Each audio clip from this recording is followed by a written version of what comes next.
안녕하십니까. 혼란한 정치 시사 얘기를 술술 풀어보는 송국근의 혼술 10월 22일 화요일입니다. 어제 월요일에 조국 전 법무부 장관의 부인 정경심 씨에 대한 구속영장이 신청이 됐죠.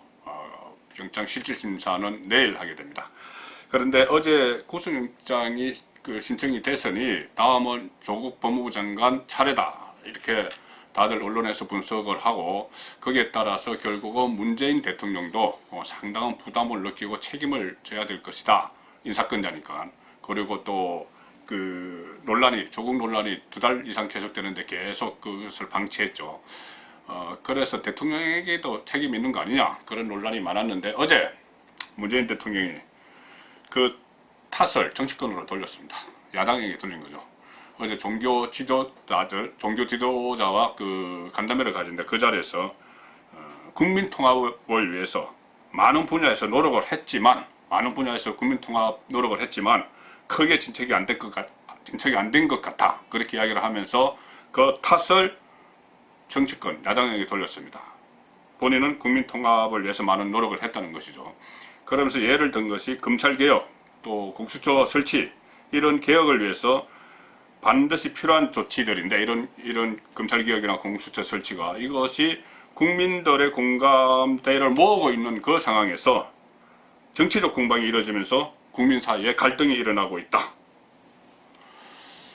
자, 서초동 집회, 광화문 집회, 이렇게 둘로 나눴을 때 문재인 대통령은 이 서초동 집회, 조국 수호, 검찰개혁을 외치는 집회에 상당히 의미를 부여를 했고, 광화문 집회에서는 침묵했습니다. 그래서 오히려 대통령이 국민을 갈라치게 한다, 그런 평가가 나왔는데, 본인은 국민 통합에 노력을 했는데 정치권에서 국민 사이의 갈등을 조장하고 있다, 야당에서.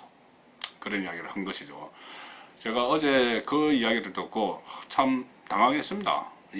정말 국민 통합을 위해서 뭘 노력했다는 것인지, 그리고 이 개혁이 전부 검찰개혁, 공수처 설치 이것만이 개혁인지 정말 상당히 당황을 했고, 그래서 오늘 문재인 대통령이 국회에서 시정연설을 하는데, 저는 별 기대를 안 했다기보다 또 무슨 말을 할지, 또 정말 국민들 정서와 괴리된 그런 말을 할지 하지 않을지, 그런 말을 할 것 같아서 좀 상당히 오늘 연설이 저는 또 걱정이 됐습니다. 과연 또 오늘 무슨 이야기를 할까? 국회에서 시정연설을 하면서 전 국민이 지켜보는 가운데 아니나 다를까 실망스러운 연설 내용이었습니다. 제가 일일이 짚지는 않고 문재인 대통령이 오늘 이야기했던 그 3가지 키워드, 공정, 포용, 혁신을 이야기했습니다. 자, 공정을 이야기하면서 더 정의로운 나라를 위한 공정, 이렇게 공정을 이야기하면서 더 정의로운 나라를 만들기 위해서 공정한 사회를 만들어야 된다, 그러면서 특히 교육에서의 불공정을 이야기했습니다. 교육에서 불공정을 이야기하면서 국민들이 가장 가슴 아파하는 일이 교육에서 불공정이다, 이렇게 이야기하면서 입시제도 개편안을 마련하겠다. 자, 지금 공정, 정의, 이 가치가 화두가 된 것은 누구 때문입니까? 조국 때문입니다. 조국 가족 때문입니다. 조국에게 문재인 대통령이 단 한 번이라도 문책을 한 적이 있습니까? 전혀 조국에 대해서는 아무 이야기도 안 하면서 오히려 검찰이 잘못한 것처럼 이야기를 하면서 오늘 시정연설에서 정의로운 나라를 위한 공정을 이야기했습니다.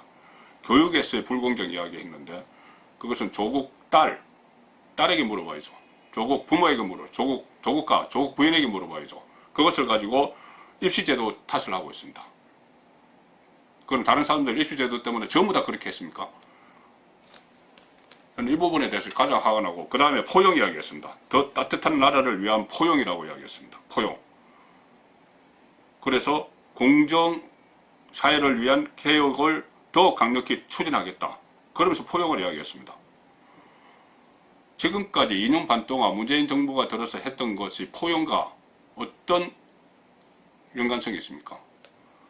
소위 말하는 적폐청산, 적폐수사, 이런 것을 하면서 보수 정권에 대한 보수 정권만을 겨냥한, 그전 정권은 놔두고 보수 정권만을 겨냥한 그런 적폐청산, 이른바 적폐청산을 하면서 국민이 완전히 양쪽으로 갈라지는데 그것을 포용이라고 이야기합니다.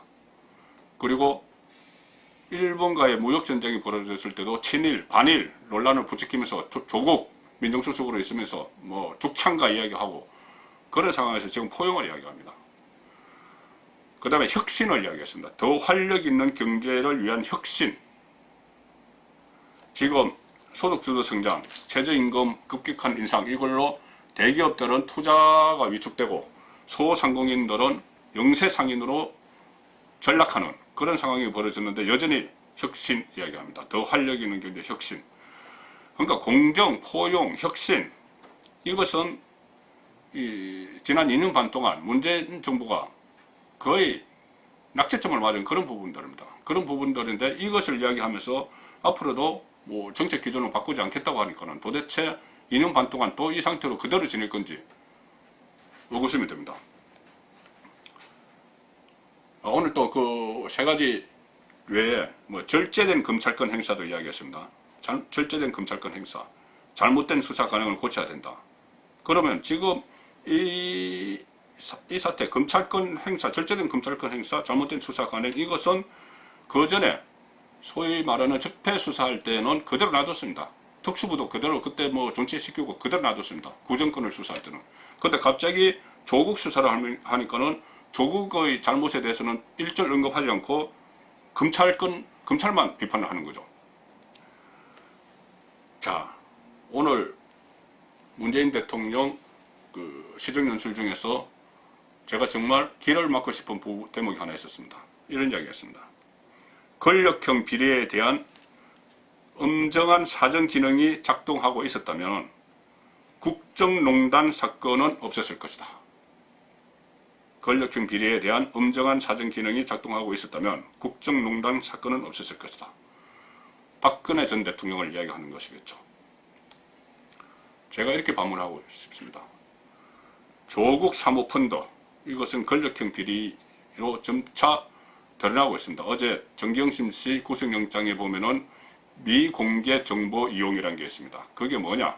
결국은 민정수석으로 있던 남편 조국 씨의 정보력에 의존해서 투자를 하고 확대한 거 아니냐?